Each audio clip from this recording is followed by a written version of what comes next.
Hello everyone, welcome to Nayra Study. अब आप सब कैसे हैं? आई होप कि आप सभी बहुत अच्छे होंगे। फ्रेंड्स, आज हम बात करने वाले हैं कि आपकी जो एक वैकेंसी, कौन कौन एलिजिबल है। जो एलिजिबल हो तो वो लोग फॉर्म ज़रूर डालें। तो यहाँ पे हो जाता है यूपी ECCE वैकेंसी 2024, यानी यूपी में एक बहुत अच्छी अपॉर्चुनिटी आई है टीचिंग वैकेंसी को लेकर।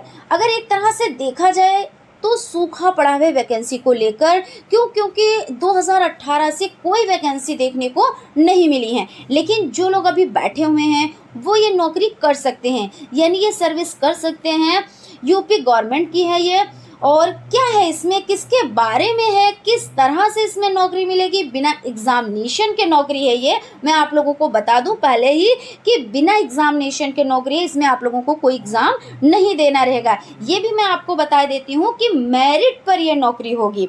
सभी चीज़ों पर डिस्कस करेंगे। सो अगर आप लोग चैनल पर नए हैं तो चैनल को सब्सक्राइब जरूर कर लीजिएगा, बेल आइकन को प्रेस कर लीजिएगा। तो चलते हैं, हम लोग स्टार्ट करते हैं कि आखिर ये वैकेंसी क्या है और इसमें क्या क्या चीज़ें हमें करनी है, हम एलिजिबल हैं या नहीं है। तो सभी चीज़ें आप लोग लास्ट तक देखिएगा और चीज़ों को समझिएगा, और अगर एलिजिबल है तो आप लोग फॉर्म ज़रूर फिल कीजिएगा। तो ये वैकेंसी यूपी में आई हुई है, ठीक है। ये कॉन्ट्रैक्ट बेस पर है। अगर आप लोग बैठे हुए हैं तो और कुछ भी नहीं कर रहे हैं तो ये नौकरी आपकी ज़रूरत, तो यानी आपकी ज़रूरत को भी पूरा करेगा भाई, डेफिनेटली ज़रूरत को पूरा करेगा। और क्या होगा इससे भाई, इसमें भाई सैलरी भी मिलेगी और आप लोगों को एक चीज़ भी, एक आइडिया भी लग जाएगा। यानी ये पूरे टाइम के लिए नहीं है, फुल टाइम के लिए नहीं है, 11 मंथ के लिए है, ठीक है। तो इसलिए हम आपसे ये चीज़ बता रहे हैं कि आपको भाई गवर्नमेंट स्कूल में कैसे काम किया जाता है, इस चीज़ की नॉलेज हो जाएगी। क्या चीज़ें होती हैं, क्या प्रोसेस होता है, इन सभी चीज़ों की जानकारी मिलेगी। प्लस साथ में क्या होगा भाई, एलिजिबल हैं तो ज़रूर फॉर्म को फिल कीजिएगा। तो यहाँ पे हम लोग देख लेते हैं, आपकी एक नोटिस है उसको देख लेते हैं, ठीक है ना। तो नोटिस आप देख सकते हैं, महानिदेशक स्कूल शिक्षा एवं राज्य परियोजना निदेशक कार्यालय, समग्र शिक्षा एवं PM श्री के अंतर्गत प्री प्राइमरी के आवर्तक मत के मानव संसाधन ECCE एजुकेटर हेतु प्रोजेक्टर अप्रूवल बोर्ड, शिक्षा मंत्रालय, भारत सरकार द्वारा वर्ष 2024-25 में स्वीकृत धनराशि से 10,684 मानव संसाधन ECCE एजुकेटर को लोकेटेड आंगनबाड़ी केंद्रों में उपलब्ध कराए जाने के संबंध में। यानी कहने का मतलब ये हो जाता है, आप लोगों की समझ में आया होगा कि जो ये वैकेंसी हो जाती है ये किसके लिए है। तो ये 3 से 6 क्या, तो 3 से 6 वर्ष के बच्चों के लिए है। और इसका नाम क्या है, तो इसका नाम हो जाता है ECCE एजुकेटर। क्या हो जाता है, ECCE एजुकेटर हो जाता है। और ये प्री प्राइमरी की वैकेंसी है। वैकेंसी देखिए अच्छी खासी है, यानी इसमें 10,684 सीट हैं, यानी पद हैं। और अगर सैलरी की बात की जाए तो आप यहाँ पे देख सकते हैं मानदेय रुपये कितना आप मिलने वाला है, यानी इस जॉब से तो 10,313 प्रति माह के आधार पर 1 वर्ष हेतु रखा जाना है, यानी 11 माह के लिए ही रखा जाना है।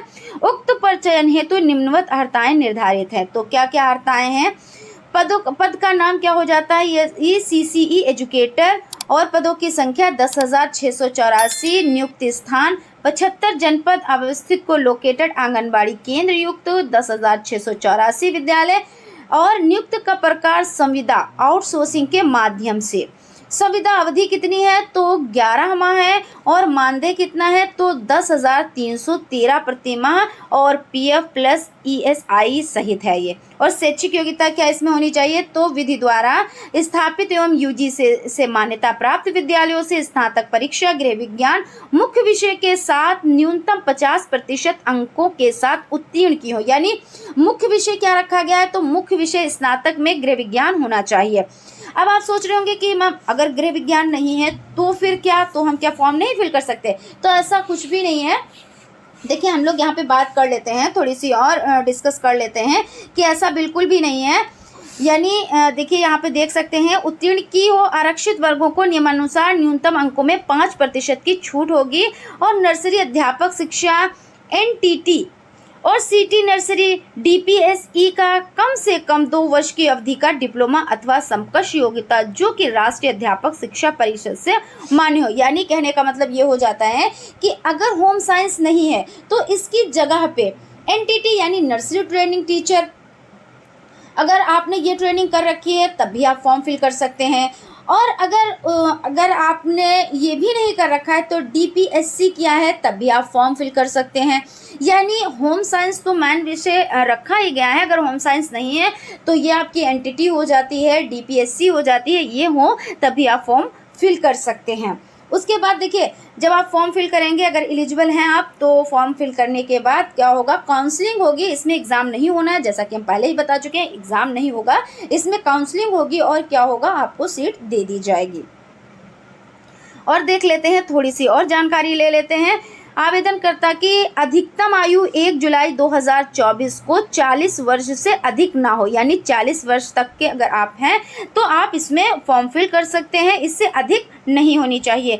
ECC एजुकेटर्स का कार्य एवं दायित्व, आयु वर्ग 3 से 6 वर्ष के बच्चों को औपचारिक शिक्षा हेतु तैयार करना। क्या है औपचारिक? यानी जो शिक्षा होती है, जो स्कूल में शिक्षा दी जाती है, उसी को तो औपचारिक शिक्षा कहते हैं ना। तो इस जो औपचारिक शिक्षा है उसको क्या करना है, बच्चों को सिखाना है और तैयार करना है। कहाँ के लिए? तो क्योंकि ये आंगनबाड़ी है और प्राथमिक विद्यालय के लिए क्या करना है, तैयार करना है। आयु वर्ग 3 से 6 वर्ष के बच्चों के भौतिक, मानसिक, सामाजिक, संवेगात्मक एवं अकादमिक विकास हेतु वातावरण सृजन एवं आंगनबाड़ी कार्यकर्ती को प्राप्ति में सहयोग प्रदान करना है। आयु वर्ग 5 से 6 वर्ष के बच्चों पर विशेष ध्यान देने हेतु निपुण भारत मिशन के अंतर्गत निर्धारित अधिगम स्तर की संप्राप्ति को सुनिश्चित करना है। तो इस तरह से आप यहाँ पे देख सकते हैं कि ये जो आपकी वैकेंसी हो जाती है, ये कौन सी वैकेंसी हो जाती है, तो UPECCE वैकेंसी 2024, और इसमें ये 11 महीने की है। और अगर आपने होम साइंस किया है तो होम साइंस वाले एलिजिबल हैं, अगर नहीं किया है तो उसकी जगह पे अगर आपने NTT किया है, अगर NTT भी नहीं है तो DPSC किया है तब भी आप फॉर्म फिल कर सकते हैं। और एक बार फिर से मैं बताऊँगी कि इसमें एग्ज़ाम नहीं होगा, इसमें क्या होगा, अगर आप एलिजिबिलिटी रखते हैं तो आपकी काउंसलिंग होगी और उसके बाद आपको सीट दे दी जाएगी। तो आप लोगों के लिए एक बहुत अच्छी अपॉर्चुनिटी है, आप लोग फॉर्म ज़रूर फिल करें और जैसे ही फॉर्म आते हैं हम आप लोगों को अवगत कराएंगे। ये आपकी विज्ञप्ति है, यानी आपकी ये जो वैकेंसी है निकलने वाली है। तो मिलते हैं क्लास में। Thank you.